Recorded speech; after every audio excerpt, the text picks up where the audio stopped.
Fala galera, professor Marcos Enes aqui com vocês e hoje eu vou resolver as questões de Química da prova da UERJ do vestibular de 2018. Vamos começar com a questão 10? A questão 10 fala assim: o mesmo composto orgânico possui diferentes isômeros ópticos em função de seus átomos de carbono assimétrico.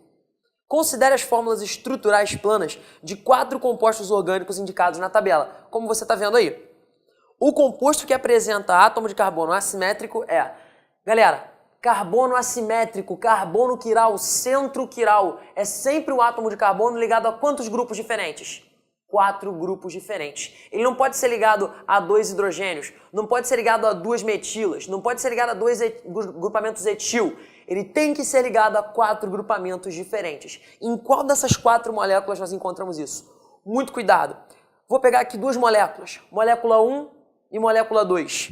Na molécula 2, repare que eu tenho no meio dela um carbono que contém um bromo e um hidrogênio ligado a ele. Para a esquerda, você tem um isopropil. Para a direita, outro isopropil. Esse carbono pode ser assimétrico? Pode ser quiral? Não pode.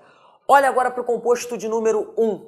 Repare, no segundo carbono da cadeia, esse segundo carbono tem um grupamento amino ligado a ele, NH2, um grupamento metil, um grupamento propil e um hidrogênio. São 4 grupos diferentes: amino, metil, propil e um hidrogênio. Esse é o carbono quiral. Então a alternativa correta da questão 10, letra A. Questão 39. O cloreto de sódio, principal composto obtido no processo de evaporação da água do mar, apresenta a fórmula química NaCl. Esse composto pertence à seguinte função orgânica. Pessoal, questãozinha tranquila. A questão 39 está falando sobre funções inorgânicas. Nós temos 4 funções inorgânicas: ácidos, bases, sais e óxidos. Mais precisamente, sais são compostos formados por uma reação que você já conhece, chamada de reação de neutralização. Quando você tem um ácido reagindo com uma base, formando um sal mais água. Como é que esse sal se forma? Eu pego o cátion da base, o ânion do ácido e formo o sal, beleza? No caso, NaCl foi formado pelo cátion Na+, que veio do hidróxido de sódio, e o ânion Cl-, que veio do ácido clorídrico, beleza? Então, a alternativa correta, letra A, o NaCl é um sal. Questão 41, vamos lá. Em estações de tratamento de água, é feita a adição de compostos de flúor para prevenir a formação de cáries.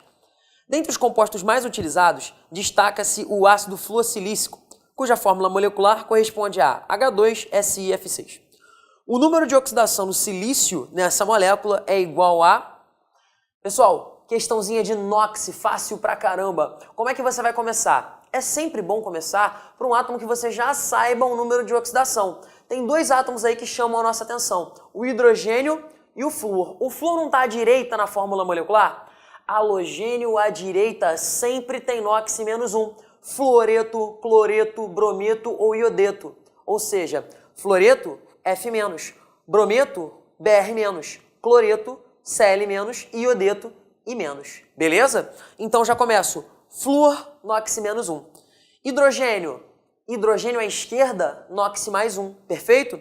Então eu tenho 6 átomos de flúor com NOx -1, 2 átomos de hidrogênio com NOx +1. Faz a conta aí comigo. 6 vezes -1, menos 6 de carga total. 2 hidrogênios vezes +1, mais 2. Menos 6 com mais 2 vai me dar uma carga total de -4. Eu tenho que matar essa carga, eu tenho que neutralizar essa carga.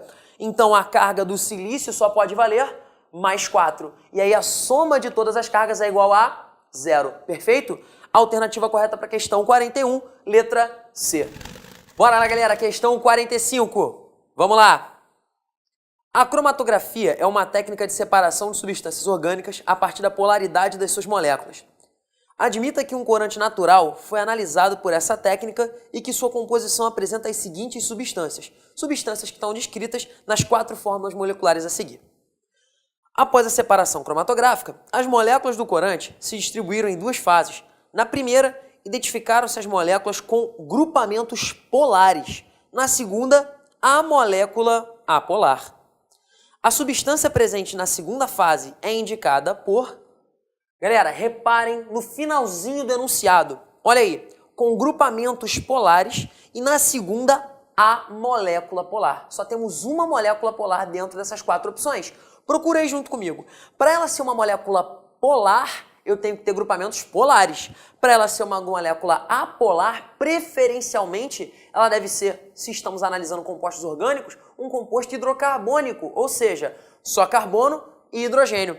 Repara, sempre que você acha grupamentos polares a moléculas, que seriam grupamentos polares? Eu tenho hidroxila, carboxila, carboxilato, grupo amino, grupamento carbonílico, ou seja, grupamento carbonila. Esses grupamentos conferem uma certa polaridade às moléculas orgânicas, perfeito? Qual dessas 4 moléculas não possui nenhum desses grupamentos? A molécula de número 1, que é um hidrocarboneto, é composta apenas por carbono e por hidrogênio. Então, a substância apolar, a molécula apolar, é a molécula contida em estrutura 1. Alternativa correta, letra A. Questão 47. Bora lá. A hemoglobina é uma proteína de elevada massa molar, responsável pelo transporte de oxigênio na corrente sanguínea. Esse transporte pode ser representado pela equação química abaixo, em que Hb corresponde à hemoglobina. Em um experimento, constatou-se que 1 grama de hemoglobina é capaz de transportar 2,24 vezes 10 a menos 4 litros de oxigênio molecular, com comportamento ideal nas CNTP. A massa molar em gramas por mol da hemoglobina utilizada no experimento é igual a... Pessoal, primeira coisa que a gente tem que ficar esperto para essa questão. Olha a proporção estequiométrica entre hemoglobina e o oxigênio. É de 1 para 4, percebeu? Outra coisa, o oxigênio se comporta como um gás ideal nas CNTP. Ou seja, qual é o volume molar que esse oxigênio ocupa? Cada mol de qualquer gás ideal, eu sei que você sabe, ocupa quanto em volume? Isso aí, 22,4 litros. Perfeito?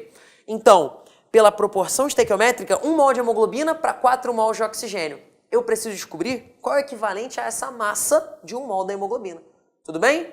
Beleza. O que eu sei? A questão me fala que 1 grama da hemoglobina consegue transportar 2,24 vezes 10 a menos 4 litros de oxigênio. Logo, para descobrir a massa molar, eu faço a seguinte regra de 3. A massa molar da hemoglobina, ou seja, 1 mol de hemoglobina, é suficiente para transportar 4 mols de oxigênio, ou seja, 4 vezes 22,4 litros de oxigênio. Essa é a primeira linha. A segunda linha, 1 grama de hemoglobina é suficiente para transportar 2,24 vezes 10 a menos 4 litros de oxigênio. Pronto, está armada a sua regra de 3. Resolvendo, você acha um volume de... você acha uma massa de hemoglobina de 4 vezes 10 a 5 gramas, que é exatamente a massa molar, já que 1 mol de hemoglobina é suficiente para carregar 4 mols de oxigênio. Achamos a massa molar da hemoglobina, que vale quanto?